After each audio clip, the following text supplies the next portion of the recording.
Hey Joey, here is a video. We're going to talk about the sphere and some of the issues that come up when you're trying to draw a sphere and trying to get those shadows right how you like them. So what I have here is I set up this sphere. From the video, it doesn't look like a perfect sphere. I don't know how it'll appear when this is published, but it is a perfectly round ball that kind of looks like an oval when I'm looking through the lens. But trust me, it's a sphere. I have it taped down so it won't roll. And what I want to do is talk a little bit about the different steps to drawing something like this when you want to draw the shadows on it. So one of the first things we're going to do, of course, is draw the circle that will show the outline of the sphere. And we want to look at three different steps. First, we want to draw this circle to draw the object. And then the next two things we want to draw the shadows that it casts, so the cast shadow on the surface. And I have a piece of white paper down so that shows up really well. And then we want to draw the shadows that are on the object itself. So there's kind of a three-step process. We just start by drawing the object. Then we draw the very light outlines of where the cast shadow goes. And then we'll look again at the shadows on the object. I'm going to ignore the grain on this wooden ball, with this wooden sphere, and just focus on the shadows, so they kind of go gradually from light to dark. Now what we would typically expect is and I'm going to have to adjust my light here a little bit. We would typically expect that where the light hits the object, it would go from light to darker to darker to darker to very darkest down here. But you can see down here it looks a little bit lighter than it looks here. And what we have going on here is the light comes down and then it reflects back up and catches on the underside of the ball. So it kind of, it's unexpected, and that's why we have to really look closely at things. The left side of our brain would say it's a circle, it's a sphere, it's a ball. We'd go from light to dark, and that's that. But in reality, we have some reflection going on here that we would have to take care of when we draw. So I'll start here. The first thing that I would draw if I was going to go ahead and draw this is I would draw the sphere, the circle. And because it's a circle and they're notoriously hard to just get like absolutely perfect, sometimes we have to go around a couple times, and I'm just going super duper lightly until I can get the shape I want. The same if you decide you want to draw an egg, if you want to draw a perfect oval, it's the same way. So I apologize if this isn't a perfect sphere, if there's going to be lumps and bumps on it, but I would, for the sake of brevity and for the sake of the video, I'm just going to be contented with kind of an average shape of a sphere. Okay, so it looks a little bumpy in some places. Now the one thing we want to make sure is we don't want super dark lines around the edges. We don't want it to have a kind of a coloring book look where there's really heavy lines outlining things. Certainly there's a place for that if that's the kind of drawing you like to do, but in this case we don't want it to be super dark. And we can see over here, if we squint at this, we can see that the difference between the value here and the value of the paper isn't that great. So we don't want to have a big difference between those two. So I'm going to just lighten that line up just a little bit. Okay, so now I've got the object drawn. Now I'm going to take a look at the shadow that it casts.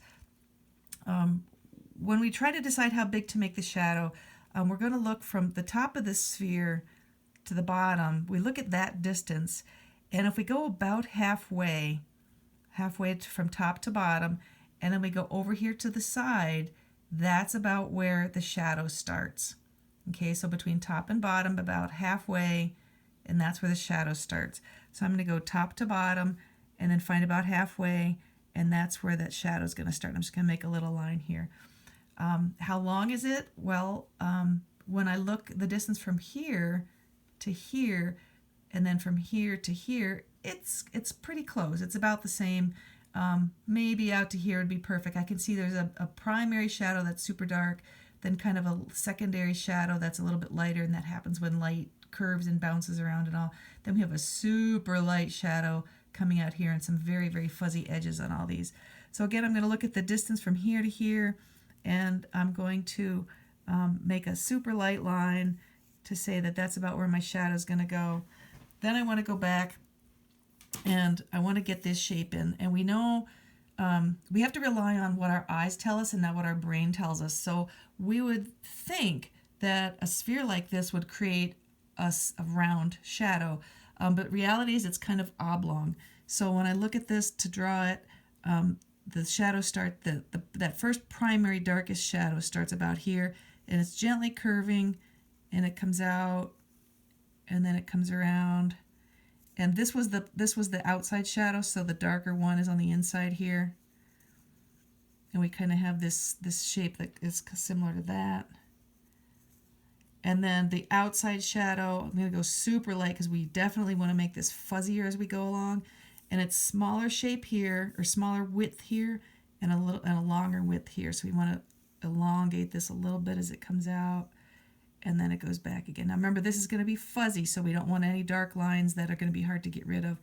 And then we'll talk about the extra fuzziness when we get to that point. So now we kind of have a rough outline of where the cast shadow is. Now let's look at the shadow that's on the sphere itself. You can see right here is the very lightest part of the shadow. And when we squint at it, we can see then there's kind of a secondary place that's right about here, and then a dark band that goes around this way. And then it gets lighter again. When we draw the shadows on objects, and we want to be careful to make sure our lines follow the contour of the object. So I'm going to start about here. We can see that between here on the object and the background it's much darker here than the background. So we're going to make sure that we can make that line dark, or that area dark. And then as I squint, I'm going to keep my lines curved. I'm going to follow around. And this first line, I mean, this is just the preliminary line, so they're not even, they're super light. They can be changed, totally changed if I want to. And I'm kind of holding my pencil on its side. That avoids any kind of definite lines that will be hard to change later. So now I've kind of got that roughed in there. Now I'm going to go back, and I'm going to, once again, go a little bit darker. Graphite drawing is layers and layers and layers. So just because you put your first mark down, assume that's just kind of a guideline, and you're going to make it darker as you go. Okay, and then this kind of goes up like this, and then it curves down and around. Now when I look at the shadow, this shadow here, and I'm going to stop just for a minute and change from here to the cast shadow. It's okay to work back and forth and from one spot to another. That's perfectly fine. When I look at this shadow, it's pretty dark, and it's pretty darkest right here. The light is about 15 inches or so at about a 45-degree angle here. But it's very darkest here, and then it does get lighter as it goes out. So what I'm going to do is I'm going to switch my hand around to the other way here. I'm going to keep my pencil pointed at this spot, and that way I can really control this line that's between the shadow and the object. And then it gets super pointy here, so I want to make sure by keeping the pencil point up into that area that it stays really, really definite line there. Then I'm going to go back and take another look to see where the shadow goes. And I'm going to, just for the sake of continuity, this is called line unity, when all your lines go the same direction. The shadow is kind of being cast in this direction, but I'm going to make my lines go this way. And that prevents any stray lines from kind of looking, making the shadow look anything but super duper flat. We don't want any lines making this look like it's like there's a pattern in here, or there's a texture in here at all. So I'm going to color this in as I go, and I'm going to slow down when I get near the border of that end of that first shadow, and just kind of get this roughed in. See, I'm just right at the edge. I'm going to leave it not a definite. Here's a definite line. I'm going to leave it kind of fuzzy here at the edge, and just kind of keep coloring these. And you can see you can't really see any specific lines. You can tend to see that they go in the same direction, but what we don't want is we don't want lines that show like this. That gives the shadow too much importance. It draws our eye to it, and we don't really want it to. We don't want the eye to linger on the shadow, and anytime you have any extra lines there, your eye will kind of linger there, and we really don't want, that's not the purpose. When people look at it, we don't want them looking at the shadow. We want them to just look at the whole thing and just kind of go, wow. Okay, so now I can see it's a little bit darker there, and I'm going to try and even it out. when I squint at it, I can see it's darker here and lighter here. So I'm just going to go back and one more layer, just one more layer darker, where I just laid down that first layer of graphite. Now the paper is kind of because this is an HB pencil and the paper has a little bit of teeny bit of texture to it, it's going to look a little grainy. Normally, if I was going to draw something like this, if I was going to make a really nice final project, I'd draw it on something that was super smooth paper that wouldn't show this graininess. Also, if you have a super sharp pencil, it tends to get into that texture better so it doesn't show up. So now I've kind of obliterated the place. I've kind of blended it in so it doesn't look super dark underneath, and it just kind of gradually comes out. Now I'm going to go back because this shadow looks really close to how dark that is. I'm going to go back and I'm going to color this part. And remember, there's this high contrast between here and the paper in the background. I'm going to come back and I'm going to make this curve a little bit, well, quite a bit darker. And keep that kind of a curve going. I'm kind of working against a natural curve that my hand can do for the purpose of the video. So otherwise I might have turned my paper a little bit to the side to make use of a natural curving motion my hand can make. Okay, and then we have it gradually going up here. Now we don't press harder or lighter, it's just how much we go over a line that makes it darker. If we press really hard with graphite, it tends to dent the paper, and we don't really want that. Okay, so now we can also see that between here and the background, it also is a pretty definite line. Not as dark and not a big a contrast on the other side.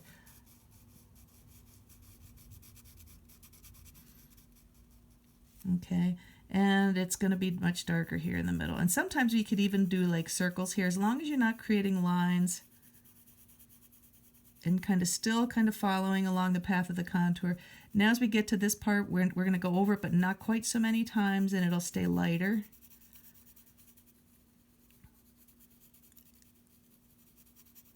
And lighter. And I want to make sure I don't, I keep squinting at it as I draw to make sure, like right there I can see there's a definite difference between light and dark, and I don't want the eye to stop there. I want the eye just to keep moving along. So I have to kind of go back and just gradually kind of cover that up. And then it's going to get lighter up here. So that now I'm holding my pencil really far back, and what that helps me do is hardly have any weight on the pencil, so that I'm just getting super light lines, trying to follow the lines of the contour of the ball. And then underneath, we talked about how this is lighter, a little bit lighter down here. Not this light, so we're going to make it just a hair darker.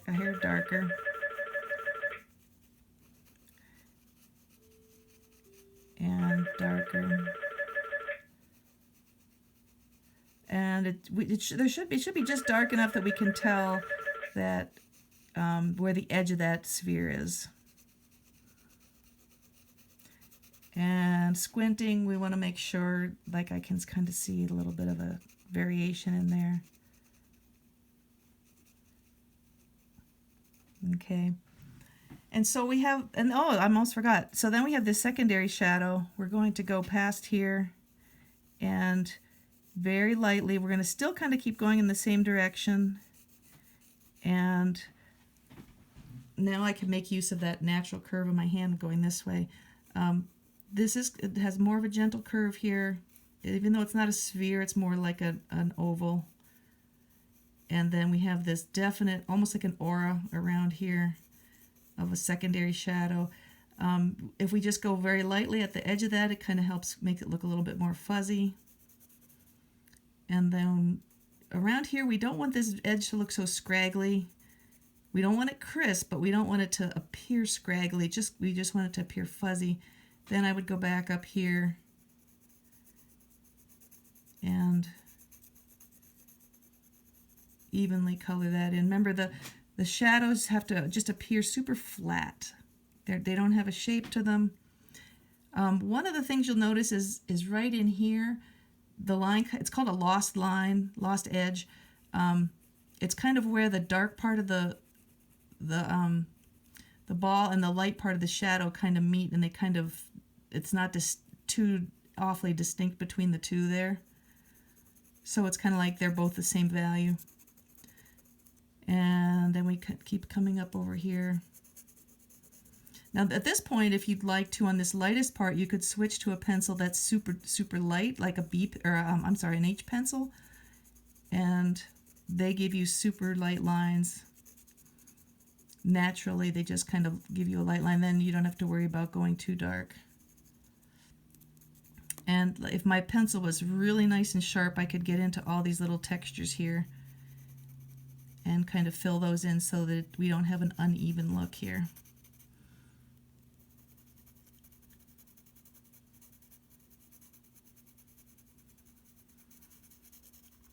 Okay, and then down here it looks a little bit darker. And I probably could go darker in here too. And then here's an edge between kind of darker and a little bit lighter. We want to make sure we kind of blend that out. And then this is dark down through here. Okay, this is the kind of thing where I could go back and I could putz and putz and putz and probably put another 10 minutes or so in it. You can kind of get the idea though.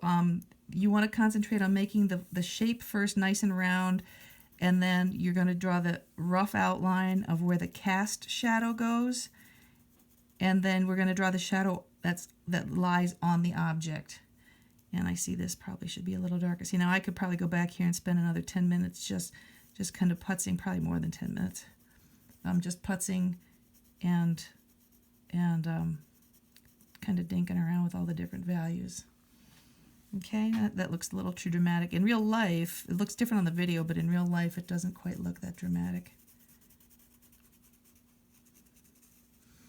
Okay, that still looks too dramatic to me. So I would say that, and keep squinting at it. When you squint at it, it will help you see the values and where things need to get lighter and darker as you go.